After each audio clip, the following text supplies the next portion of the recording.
thought power's diversity, complexity, and contiguousness transcend the shackles of attempted state-sanctioned criteria. For such criteria to even be valid in principle, it would have to be devised by the one of greatest mind, and how this could even be verifiable is questionable. Even the mere fact that one could by training better meet the criteria calls its fundamental pretenses into question, given that it rests on notions of fixed states and fundamental being. This also does not account for the changes in such criteria across time, place, and condition, to the point even of disqualifying founders of territories to whom such hard determinist charlatans generally pay blind fealty to. That fact alone further shows that as state-sanctioned criteria for thought power and according consequences for poorly meeting it gain traction, thought itself will be myopically tailored towards meeting its ever-changing and inconsistent approval,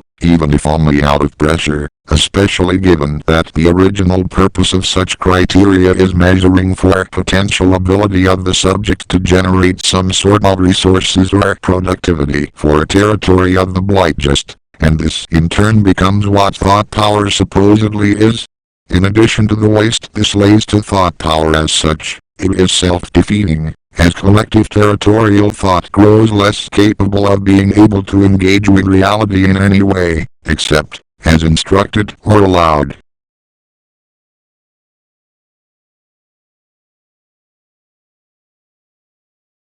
Heavily verbal criteria in particular are subject to the customs and biases of territorial systems and based on said system as long cultivated set of beings, who are conditioned to the criteria assigned to them. The criteria measure an implied attitude inculcated in the target subjects up to the point of trial, such as obedience, quietude, stillness, prizing, be it enforced, of the trial and its outcome and according cultural, or arguably not inherent, significance, etc. One must also account for the issue of physical thought damage in some wrongly affected territories, a vicious cycle wherein external conditions affect internal abilities that in turn are less capable of transforming or transcending those same conditions, let alone any other conditions to which they may strive to adapt. And often the apparatus creating the criteria to which they are held are also responsible for such conditions.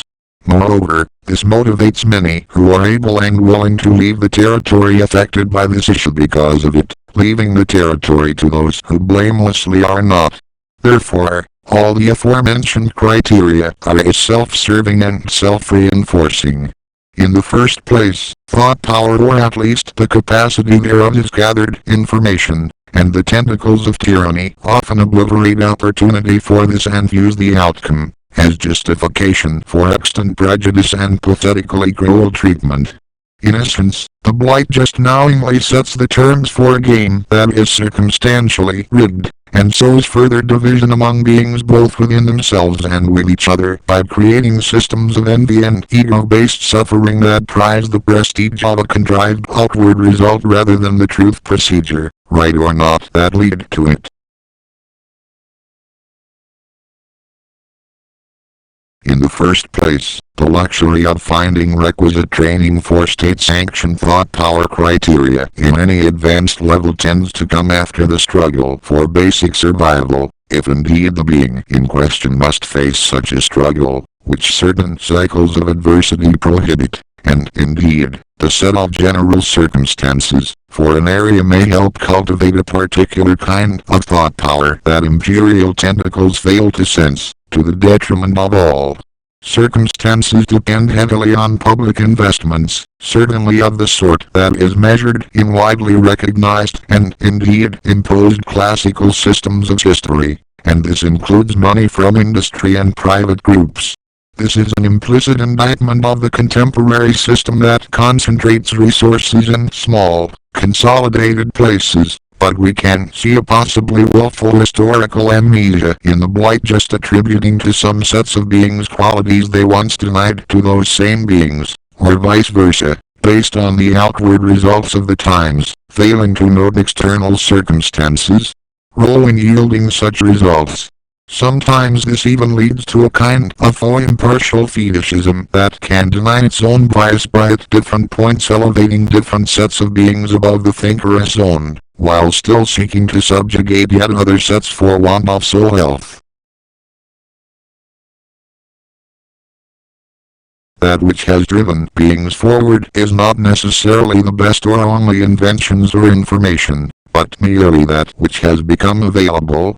often due to the influence, if not very imposition of the parent culture whose forces have so ravaged other parts of the world. As such, state-sanctioned thought power criteria are often thinly veiled tests for territorial assimilation, such as requiring participants to recognize the significance of an image whose character is very specifically culturally grounded. As the tentacles of empire grow, so will the excuse to eliminate or subjugate others based on these flawed criteria. But to remember, to reason, and to agilely verbalize each require their own inner network system that said criteria cannot hope to account for, and fundamental human ingredients don't map onto traditional measurements of outward physical attributes, rendering a very human classification system that many such criteria are based on, if not indeed inspired by, hollow. But recognize this and rise further. Swa swa swa swa swa swa swa.